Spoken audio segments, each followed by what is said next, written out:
Welcome, KHO 11 News viewers. Jason Bristol, former Major League scout Jeremy Booth, our KHO 11 baseball analyst, here to talk about Game 2, the Astros losing to the Texas Rangers 5-4, and now the Rangers, of course, hold a commanding 2-0 series lead.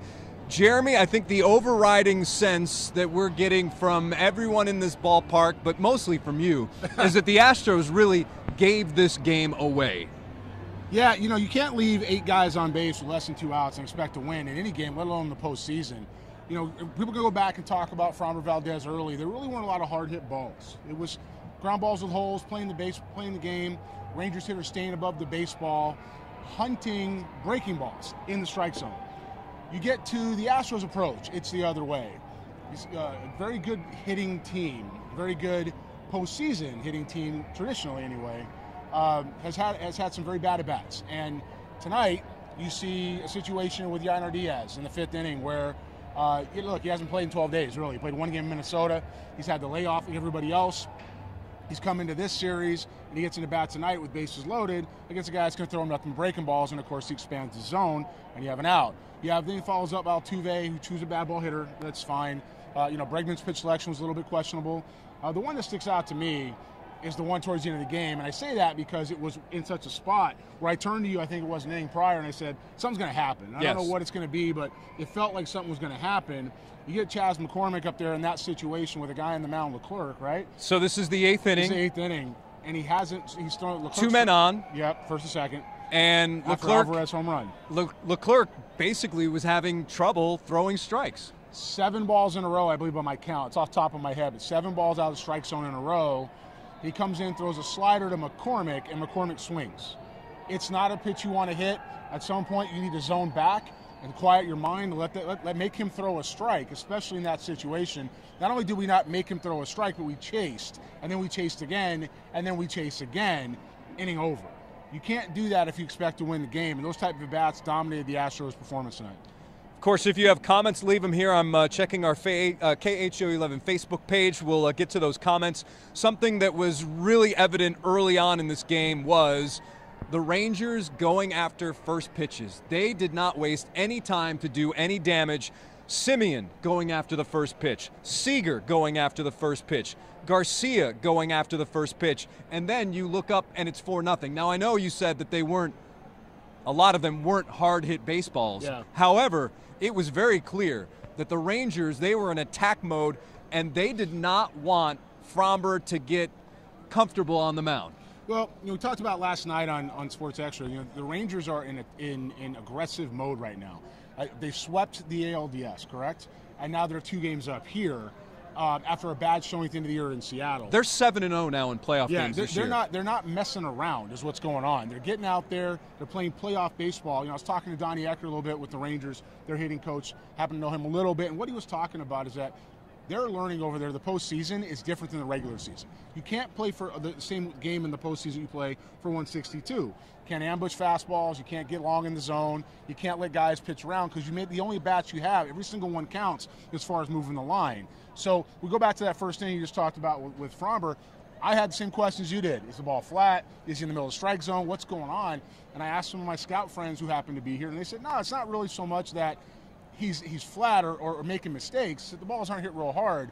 But when you play that type of baseball, when you play short to the ball, when you hunt early, when you look in zones, something the Astros know very well. They're not here because they don't know how to do that. You end up 4-0 real fast. Dusty Baker choosing to leave Framber in, and of course then Framber, I don't want to say settles down, but he does pitch the second, faces 5 batters in the second, and then gives up the leadoff homer in the third to Jonah Heim. Really, Dusty, you don't fault him for leaving Framber in there after giving up 4 runs in the first inning, do you? No, if there were 4 lasers, that's different. That's not what happened. Again, it's ground ball, ground ball, ground ball. That's what's called playing baseball. That type of stuff's going to happen. Look, the Astros came back and scored 4 runs tonight, and frankly, the Astros should have won tonight, regardless of the 4-0 or today, the 4-0 score. They got beat yesterday. Yesterday they just got beat. That happens. It's going to happen in a game. You have opportunity here, opportunity there. But if you have a play like Framber Valdez error in the first inning that contributes to those 4 runs, you have a Josh Young, boots of baseball, who's an excellent defender at third base, and you don't take advantage of something like that. When you have situations like that that add up again and again and again, you have that much traffic and you don't score, it simply comes down to that. Now look, Astros Twitter is going to go bananas over one thing, at least they should be. Because I had the same question, and I had it kind of jokingly. Last night, Maldonado can't hit from in the 4th inning, something I agree with. I thought about it. I wanted to when it happened, but I thought about it. Then you go in tonight, and Diaz hits in the 5th in the same situation. I'd be asking the same question. The difference was what, Jason? It's not the same situation, though, because Justin Verlander is still on the mound at that point in Game 1, whereas in Game 2, Framber is long gone. That's right. Framber is gone. That's right. And, of course, we know that Martin is, I don't want to call him the personal catcher, but he's the personal catcher for Verlander and for Framber Valdez. And there is this factor that those two feel most comfortable with Martin Maldonado behind the plate. Well, so I think once Framber was out of the game, then that freed up Dusty to pinch hit for him. And really it was the right situation because you had bases loaded, nobody out, and the Astros got nothing on the board. If you're in that situation and you're Dusty Baker, there's no right or wrong answer on what to do there. You've committed to Maldonado behind the plate for the reasons that you've well articulated. And they're honestly ones that no one can fault. You have pretty good arms on the mound. You have excellent arms on the mound. You have guys that know what they're doing. And they have a rhythm with a guy that's caught them for quite some time who is still excellent behind the plate. Now, look, the argument's going to be made. Diaz has had a better metric here. And Diaz he's a better bat. And I think that's all very fair. However, there is something to be said for comfort and rhythm for guys locking in on what they're trying to do. But when you do that with Maldonado, and you then have to live with the offensive imbalance that he's going to give you, as opposed to the defensive reasons you have him in the game, you can't expect anything else than what you're used to getting. And Maldonado's not going to hit 260 with 25 bumps. It's not going to happen, okay? You have to be able to understand that he's going to strike out in that situation, and then when Diaz comes in the game, you get what you get. Just didn't work out. So here's the situation now via whowins.com, and I'm sure they mentioned this on the broadcast. I tweeted it out in basically the 3rd or 4th inning that teams that are down 0-2 in a best-of-7 in Major League Baseball, in a best-of-7 playoff series, they lose 84.3% of the time. 16% of the time they do come back.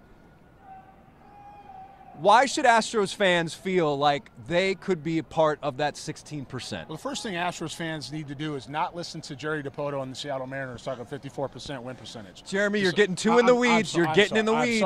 I'm sorry. It's home. Okay, now back to this. Because the game's not over. This is still a World Series champion. They still played the game. They've been in both nights. They're going to go to Dallas. Last time they played Texas and in Arlington, it was the other way. It wasn't what you saw here. And they scored like 5 touchdowns. And they've been better on the road this year than they have been at home. You know, that said, this is a different Rangers approach team. They're in a different spot.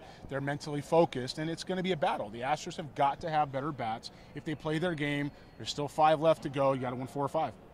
I don't think you really answered my question, so I'll answer it. I'll say here's some reasons why Astros fans should feel that they could be a part of that 16%. Well, one, Jeremy, is the way Yordan Alvarez is swinging the bat and the way this team was able to chip away at that lead. The 5th run really was the killer. That was the one that came back and haunted the Astros in this one. Also, when you look at what this bullpen was able to do, Montero, money. France was good. Maton, Abreu, Presley. They were really, really good. Now, on the flip side of that, you run those guys out every single game, and then there's this, oh, yeah, I've seen this guy before. I'm going to dig into the box and feel pretty good. But I think when you look at what the bullpen has done, I think when you look at how this team, as far as the long ball goes, and Yordan, the way he's swinging, I think those are 2 positives. And you hope that Christian Javier pitches like Christian Javier pitched in Minnesota for the most part. So I think that you can be part of that 16% if those factors hold and then you get better at bats, which is what you were talking about. Well, I'm gonna go this way. I'm gonna say Montero. If you had that on your bingo card for Montero, I want to see it. Jeremy, he's been really good in the second half of the season. That's okay. It's been very inconsistent, and I was very pleasantly surprised. If he does that for you, not when he takes the ball in the postseason, you're in a good place. Presley was a little bit scattered. He was. He was a little scattered. He walked the leadoff batter, which was the number 9 hitter. Yeah, and Abreu was good, and it is what it is, and France was good. And so, yes, the bullpen strength is something that right now you can definitely point to. However, you have to take care of the baseball, and you have to have better at-bats. The pitching has not lost these first 2 games. Verlander loses 2-0. That's going to happen. It's a pretty good night. Yep. You have tonight where Valdez throws the ball down the line, but other than the 4 runs in the first inning, it's a 4-1 game. So you don't have to. Not everything's going to be perfect. You have to execute when you have the opportunities. That's why both sides get a chance to hit. Ultimately, the pitching's done its job so far, regardless of the first inning with Valdez tonight. Dusty's managed well, and you're in a situation where guys have not performed offensively, and I'm quite certain they know that in that clubhouse. And it comes down to pitch selection, it comes down to approach, it comes down to mindset, and it comes down to, and I'm not going to use the word pressure, but you have to slow the game down in those situations. These guys are professionals, and they know how to do that. Is it strange to you that this approach is an issue, considering how much postseason experience these guys have and all the battles that the Astros have been through in October over the past, now not for all the guys, but for the past 7 years? Something's been off all year. It doesn't mean this true. It doesn't mean this isn't a good team. It doesn't mean they're still not a championship team. It just means something's been off all year. And the record shows that, and the health shows that, and some of the situations that we've seen here at the ballpark where the attention's been divided a little bit has shown that something hasn't been right. I think they're in a better place now than it may look with the last 2 nights, and they're definitely professionals, and they're taking and experienced at this moment in time. They're taking the right approach to what they're trying to do. With that said, when you're swinging it, sliders in the dirt. Yeah, I mean, you're not with guys on base, and you're doing that with 7 balls in a row. I got concerns about where your head's at. And if you're a swing and miss player, and swing and miss guy, McCormick's going to strike out. That's what he's going to do. He's swing and miss guy. You get a little long in the zone. At some point, you have to make the adjustment, stay above the baseball, and play the game and just keep moving the line. If you're Diaz and you're in that situation, you haven't played, the only thing you should be looking for is velocity. I'm not looking for anything with a bend. I'm not trying to expand my strike zone. I'm looking for something straight that's got some 4-seam on it that I can put a barrel on. That's what I'm trying to do. And if you come out of your approach that way, and your name isn't Jose Altuve, who swings at anything that, even if it bounces, the guy's going to swing the bat, I got questions. I got concerns. What are the positives? It's good to see Bregman, Alex beginning to feel himself a little bit, hit some baseballs hard. He's been searching a little bit. We talked about that in Minnesota. It's been good to see him do that. Michael Brantley with 2 hits in this game. Brantley swinging the bat, and of course Alvarez, wherever he's at, in his zone, whatever planet and space, he needs to stay right there. So there's a lot of reasons to still be optimistic, but the window's getting shorter. Kyle Tucker, you thought, okay, after he blasted that ball in the first that was a line out to first base, you thought, okay, all right, maybe this guy is starting to get it back a little bit, but he goes 0 for 4, struck out on a curveball in the 6th. That was something that I think they touched on in the broadcast, that the Astros could not really touch breaking balls. Lots of strikeouts here on my scorecard, curveballs, curve, and then some splitters here and there. Yeah, but Jason, we're saying that. We're talking about Tucker's at bat. Okay. The 3-1 fastball out over the plate, 4-seam for a strike, and we take. Like, if you know you're not handling the breaking ball well, and you know you're not seeing it well, when you get that 4-seam fastball in the zone, you do not miss it. You set your mind to that and you swing. Now, look, I'm not trying to say it's that easy. I'm saying these guys are big league hitters, and they know better. Mm-hmm. That's what I'm saying. I'll say it again. They're big league hitters, and they're championship hitters, and they know better. So when you're in a situation that is what's going on, it tells me something's disconnecting mentally. Maybe it's in your planning. Maybe it's in your feel of the situation. But that's not a physical. Those aren't physical moments, Jason. Those are mental moments where they're disconnected from the situation. Could this be another situation where the Astros are just running into a team like the Washington Nationals? Yeah. That you've got a club now that has won 7 in a row, that is, its bullpen is pitching better than it did in the regular season. Its starters, Jordan Montgomery, who was not there at the beginning of the season. Yep. You will see Max Scherzer in Game 3. Yep. Is this just a team that maybe they're clicking at the right time, and it's just not to be for the Astros? Well, they're certainly clicking at the right time. I think a factor, and they won't say this, and they shouldn't say this because they're You're talking about the Rangers or the Astros? No, the Rangers. Okay. The Rangers are clicking at the right time. They're not going to give up the secret sauce, but they're playing fearlessly and aggressively. I think on the Astros side of the ball, this is something that people have to realize that they won't talk about, and I'll say it. This is their 7th ALCS in a row, and they're trying to get back to their 3rd World Series. They lost in 21 to the Braves in 6, and they win last year in 6 also, right? 6 also against Philly. So short off seasons back-to-back. Got some health issues back-to-back. You got some pitching that's been out of sync off and on all year. Some fatigue may just come into that. They've had to do an excellent job this year of having to manage their workloads. Dusty's done a good job. It might be his best managing job yet, whether they win or not, as far as how he's come out of what he's had to do those last couple of years.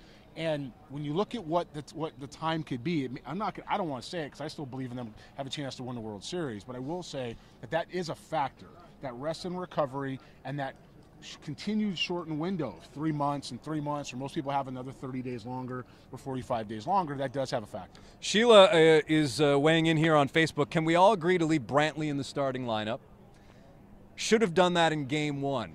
Here's the thing about Game 1. You were facing Jordan Montgomery, who, when you look at the numbers, is one of the nastiest left-handed pitchers against left-handed hitters that we've seen in the past decade. The guy has not allowed an extra base hit to a left-handed batter since July. And this isn't a relief pitcher we're talking about. This is a starting pitcher. He's allowed 4 extra base hits to left-hand hitters all season. So there was a reason why Brantley wasn't in that lineup in Game 1. It was because you had a nasty lefty. And in fact, you saw how Dusty tried to navigate that by this time splitting Tucker and Alvarez and putting Abreu, a right-handed hitter, in between the two. That's how nasty Jordan Montgomery is. But moving forward, well, I think you probably should have Michael Brantley out there. Especially with Jake Myers not on the roster, which is something that was obviously a change for this series. Look, Michael Brantley missed all last year. Yep. Half of this year? Well, most of last year. Yeah. Okay, and half of this year? Yeah. And he's had injury issues. That's not a short window where you have to get your timing back. He's continued to play, to manage what he's done. There were at least 3 different occasions I can count off the top of my head where he didn't play well this year or was rather pulled back from joining the club to let his body get in a position. It doesn't mean you don't run him out there now, but one game is one game. He's a day-at-a-time guy. He is. He felt good today. Yep. We'll see what happens. He's got an off day tomorrow. We'll see what happens when Wednesday rolls around and how he's feeling against Max Scherzer. And again, that's the real big question. How does he feel? Because it has been a touch-and-go situation with Michael Brantley all season. How does Michael feel? It's not how does Michael look in the game. It's how does he feel the next morning, physically. The day after. Max Scherzer, Bruce Bochy, the manager of the Rangers, saying on the morning of Game 2 that Max Scherzer will get the ball. He said that actually Scherzer could have pitched Game 1. That's how good he felt. Max Scherzer threw 65 or 68 pitches a few days ago. I don't remember what the timeline was or what Bruce Bochy said, but it sounds as though that's kind of what the Rangers are thinking they may get out of Max Scherzer in Game 3. What do you expect for the Rangers to get out of Max Scherzer? You know, I wish I could answer that question with some kind of intelligence, but I can't. And here's why I'm going to say that. Because in 2019, we were in Washington. Yes. And Max Scherzer was like a 30-minute before the game scratch, maybe an hour. And it was like, oh, my neck can't move, and my shoulder's out of whack, and I feel like I slept wrong on my back, and I got a toenail. You know, all these different reasons why I couldn't take the ball. And the next thing we know, he's pitching here in Game 6, and it's 98. So I don't know what to tell you out of this guy. You know, a month and a half ago, a couple starts into his tenure with Texas, and I got a forearm strain. And I need to heal. I need to take time. And maybe I'm not saying he's wrong, but now all of a sudden he's going to come out. Who knows? You could get a flat Max Scherzer who hasn't had any game actions or rusty, or you could get what we saw in Game 6 against the Nationals. You know, it's a different time with the Nationals, different time in his career, different time with what he's come off. But he pitches in these moments and he hunts the playoffs as well. So I would look for him to go out and compete. That's, I think, what you're looking for. And what you want to see in this situation is the Astros compete as well. He might be a guy you take some pitches against and get him out of the game, get into the bullpen. Try to get him depending where he's at. But you won't know that till you see how he comes out firing. Kimberly says, I really appreciate the honesty of your broadcast. That's what we do. That's what we've done since. I'm glad to hear you say that. I am. That's what we've done since the beginning of our time together, which was 6-7 years ago, and of course on the Extra Bases podcast, which you can hear semi-regularly. We got stuff going on, but yes, occasionally you can tune in and catch it. Occasionally, yeah. It's more like limited editions. Anyhow, Christian Javier, I imagine will get the ball. I haven't seen, we're not in there to hear what Dusty's saying, but Christian Javier is the guy you would imagine for Game 3, and the fact that JP France threw today, so Jose Urquidy in Game 4. You would think. Really, I think you just have to go to Globe Life and feel we threw up 39 runs on these guys back in September. We know how to play on the road. We win on the road, and this is where we're going to shift the momentum of this series. That has to be the Astros' attitude. You know, it's just an interesting process to think that through, because should the Astros advance with the other two teams in the postseason being wild card teams, they got to play 4 here to, you know, potentially to win. So it's interesting to see that they've had such a swing in the home approach. You know, it's just, this is a place to be comfortable. I am concerned about the distractions they faced here. I watched it with my own eyes. We talked about it. It's an image in my head I can't get away from. So a lot of people have been wondering what's wrong with the Astros at home. Jeremy came to a few games, and one thing he noticed was before the game, pregame, batting practice, the Astros, you will essentially have areas like this. We have a rope behind us here. You don't need to show it, Serge. That's fine. Sergio Soto behind the camera again. Thank you, Sergio. But essentially you have some roped off areas here in front of the dugouts. And your observation was these guys are trying to get their work in, and you've got hundreds and hundreds of people screaming at them for autographs, pictures, selfies, and the guys aren't going to say it because they're nice guys, but you thought that all of this may play a role in what's been happening at home, because these guys simply, they want to get their work in. They want to get their work in. As a general rule, and I know that you'll back me up on this, I don't go in the clubhouse. I can, but I don't. I stay out of it. It's their area. I know, honestly, this is going to sound maybe a little bit, let's call it experience, but I know the questions that they're going to get. Even when they're sitting in the press conferences, I know what they're going to hear and what they're going to answer. I don't need to be around for that. That's their time. But when you come out here onto the field, and you come out of this dugout steps, and your eyes look like I want to be anywhere but talking to people. It's not personal. You're trying to go to work. And the minute you step out, it's like, hey, and I'm not going to use the guy's name because I saw it happen a few times. Hey, can I talk to you? Hey, come over here. And it's like, hey, shake hands. Hey, how's it going? These guys got a job to do. You do that a couple times, it's okay. You do that over 6 months, it's going to wear you out. 81 games. And these guys have been here as rock stars, and rightfully so, in a very extended postseason run, clearly by the numbers that we've seen. So, yeah, that absolutely has played a part in it, and there's a comfort zone they may not be they'll never say it. They should never say it. They should keep that with themselves. And I don't even know if they'd even agree with you. I don't even know if they would even. And if they did, they wouldn't say it. No. They would never tell them that, because it's not like they're trying to. They love their fans and they love being here in the city of Houston. What I'm going to say is something in their faces that I saw. Biggest job as a scout or an evaluator is reading body language. It's reading facial expressions. It's reading approach. It's reading so much that you can't see from looking at 109 exit velocity or an RPM on a fastball. It's how the guys are going about their approach in their game.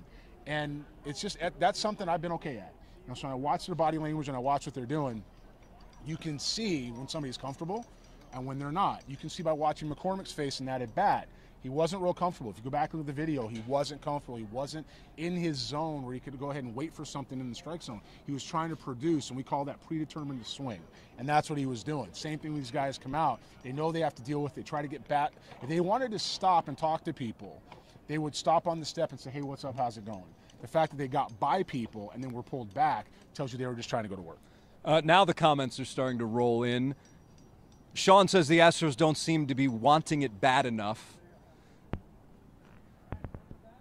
I think it's a situation where these guys have been there, done that, and what some people might perceive as a lack of urgency is more just a sense of this is how they go about their business. They've been there, done that, and the last thing you want to do is panic, because panic leads to more panic. That's why Dusty doesn't make these dramatic changes to the batting lineup. Yeah. And when he does, he will go and talk to everyone involved just to say, listen, this is why I'm doing it. We're not panicking. Another question is, how does Pena go from MVP to not hitting anything? Okay, hang on. Let me go back to the other one before that. Okay. Okay, because I'm gonna get into these guys. It's called experience. It's called slow heartbeat. It's called being in the moment. They're competing. You want to know how they're competing and they're wanting it bad enough? They're chasing pitches out of the zone. That tells you they're not. They're over anxious. They're trying too hard to succeed because they feel the moment and what they're trying to get done. So it's the opposite of that. Now, success isn't happening at this moment in time with some of the at-bats they've had because of that approach. That isn't not wanting it. It's actually wanting it too bad and losing your rhythm in what you're trying to do. Now, Jeremy Pena. Okay, if you ask any scout in the game, I can ask this one, but anyways, they will tell you that what Jeremy Pena is doing right now offensively is what was expected. We talked about this last year when he came up, and I said, doesn't matter if it's 050 or 950. First year is the first year. League doesn't know you. You have to learn. You have to adjust. And by the time you get to the second year, we'll find out what they got. The league has adjusted back. He's settled into who he is. It doesn't mean he won't hit 280 with 20 in a peak year. Likely you're going to see 250 with 10 to 12. That's what you got. An excellent defense, and that's what you've seen out of Jeremy Pena. He also had a week unlike any player, or a couple of weeks unlike any player in the history of baseball. Yeah. Winning a Gold Glove and then League Championship Series MVP, World Series MVP, and he did it when no other games were on other than the League Championship Series. So obviously there was this microscope on him, and he performed. If he had those 2 weeks in, say, August, no one, I mean, it would have been a nice story around here, but no one around baseball would have even thought much of it. There's nowhere to go but down from that. You know, there's nowhere to go from down. The bar is set so high that he's the second coming of Alex Rodriguez or Derek Jeter or pick a shortstop. It's not the case. He's Jeremy Pena. He's a good big leaguer. He's going to catch the ball. He's going to throw it across the diamond. He's going to make the routine play. He's going to make the great play. He's going to hit 250 with 10 to 12. All right. Well, that's the story here from Minute Maid Park. The Astros lose Game 2 5-4 to the Texas Rangers. This series, as we all know, is now 0-2 in favor of Texas as we head to Globe Life Field for Games 3, 4, and 5. For Jeremy, I'm Jason. As always, thanks for watching here on KHO 11 Plus, KHO11.com, and basically wherever you're watching it from. We'll talk to you next time.